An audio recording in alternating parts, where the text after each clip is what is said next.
Good morning everyone, welcome to online classes. Today we are going to study chapter number 13 of English literature book, and the chapter number 13 is Bonku Babu. Story start करते हैं. No one had ever seen Bonku Babu get angry. किसी ने आज तक बोंकू बाबू को गुस्सा होते नहीं देखा था. He was a teacher at the Kankurgachhi primary school. वे कंकुरगच्छी प्राइमरी स्कूल के टीचर थे. Every year a new batch of students came to be tossed. प्रत्येक साल स्टूडेंट्स के नए नए बैच पढ़ने आते थे. बट ओल्ड और new the tradition of टीजिंग poor Bonku Babu continued among the students. लेकिन नए स्टूडेंट्स हो या पुराना स्टूडेंट्स हो, जो बंकू बाबू को चिढ़ाने का जो परंपरा चल रहा था, ट्रेडिशन चल रहा था, वो हमेशा चलता रहता था. हमेशा स्टूडेंट्स उन्हें चिढ़ाते थे.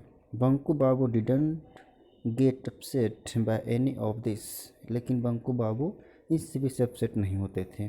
Only sometimes he would clear his throat and say, shame on you children. कभी कभी वे अपना गला खराशते थे, साफ करते थे, गला साफ करते थे और कहते थे, अपने पे शर्म करो बच्चों, अपने पे शर्म करो बच्चों. Banku babu also went to the lawyer Shripati Majumdar's house on weekends. Banku babu weekends पे वे लॉयर वकील श्रीपति मजुमदार के घर भी जाते थे. The lawyer was an important man and liked to collect as many people around him as possible. Lawyer जो थे, वकील, वो महत्वपूर्ण आदमी थे, इम्पॉर्टेंट मैन, और वे अपने आसपास लोगों को जमा करना, इकट्ठा करना पसंद था, काफ़ी पसंद करते थे. It made him feel very important. इससे वे अपने आप को इम्पोर्टेंट फील करते थे. However even here nearly everybody poked fun at Banku babu. लेकिन फिर भी वहाँ भी उन बंकू बाबू को वे चिढ़ाते थे, फन मजाक उड़ाते थे. समटाइम्स हिज अम्ब्रेला और his shoes would be hidden और he would be forced to sing. कभी कभी उनके छाता, उनके जूते जो होते थे वो छिपा देते थे, उन्हें गाने के लिए फोर्स करते थे. On one particular day the topic of conversation was satellites. अब जब आपस में बहुत सारे बैठते थे तो किसी टॉपिक पर बात किया करते थे. तो एक दिन सैटेलाइट्स के ऊपर बातचीत, कन्वर्सेशन चल रहा था. After few minutes of such conversation, कुछ मिनट्स की बातचीत होने के बाद, after few minutes of such conversation, अब इस पर कुछ मिनट्स बात होने के बाद, बातचीत होने के बाद, चांदी बाबू डिक्लेयर करते कहते हैं, you can say what you like.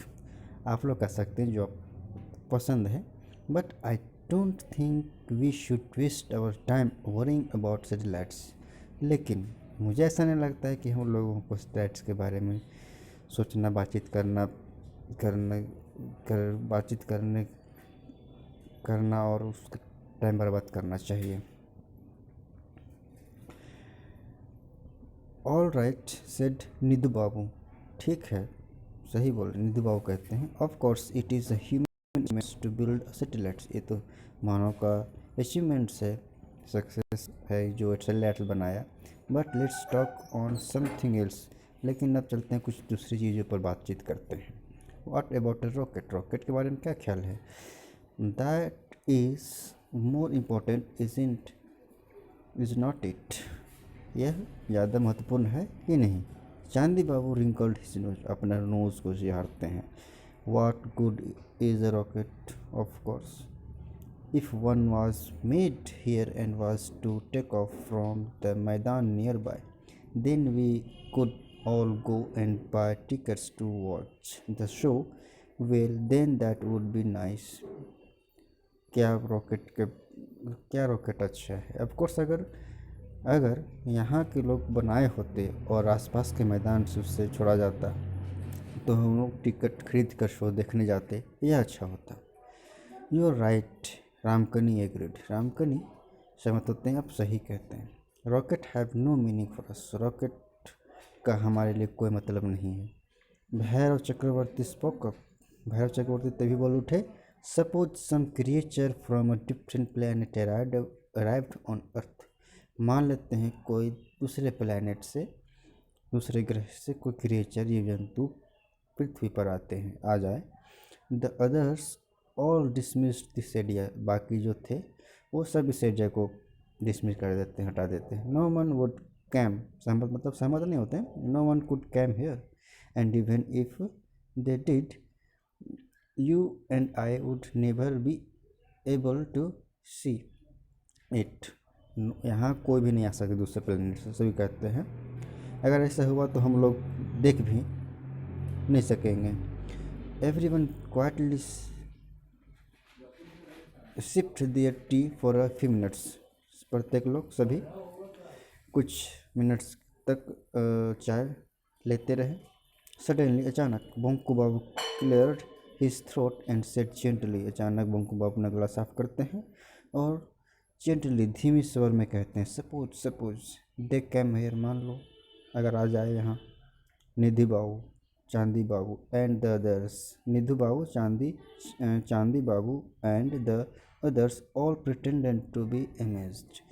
निधि बाबू जो थे, चांदी बाबू जो थे, और भी जितने लोग बैठे हुए थे सभी नाटक करने लगे जैसे कि आश्चर्यचकित की सही में आ गया हो। हे बंकू कहते हैं, हे बंकुम, बंकुम सेड समथिंग। हे बंकुम ने कुछ कहा। व्हाट डिड यू से बंकुम। अब तुमने क्या कहा Bankum. What is coming and from where. क्या आया, कहाँ से है। ये मतलब मजाक उड़ाने लगे उनका, फिर पैर खींचने लगे। मीन्स उनका मजाक फिर से वहाँ उड़ने लगा।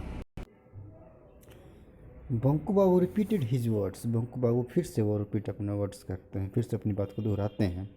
His tone till gentle. अभी भी उनका आवाज़ जो था वैसा ही था, जेंटल, सॉफ्ट और धीमी। Suppose someone from a different planet come here. मान लो कि अलग दूसरे प्लानट से कोई यहाँ आ जाए। At this Bhairav Chakravarti laughed loudly and said. इस पर भैरव चक्रवर्ती काफ़ी ज़ोर से हंसे और उन्होंने कहा, व्हाट अ थिंग टू से। क्या आपने कहा है। Why would a creature from another planet land here. क्यों दूसरे प्लानट से यहाँ कोई आएगा, जीव जंतु आएगा, लैंड करेगा। वाई नॉट इन मॉस्को और लंदन, और इवन कल कहीं मॉस्को में आए, लंदन में लैंड करे, कलकत्ता में करे।